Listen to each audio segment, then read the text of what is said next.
Sono arrivati altri 4 punti di penalizzazione per l'Acragas per il mancato versamento dei contributi INPS e le ritenute IRPEF sugli stipendi dei tesserati relativamente ai mesi di settembre, ottobre, novembre e dicembre.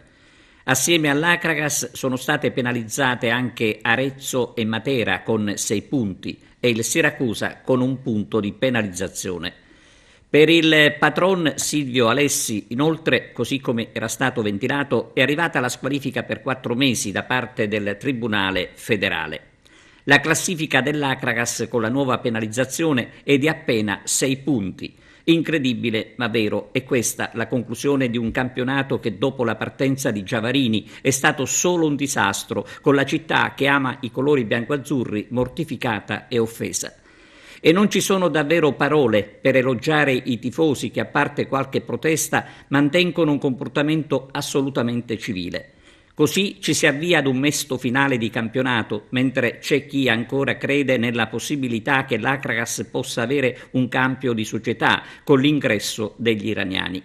C'è da dire che la trattativa sembrava cosa fatta e soprattutto cosa seria. L'augurio è che non si traduca in una grande presa in giro, forse la più dolorosa per la tifoseria.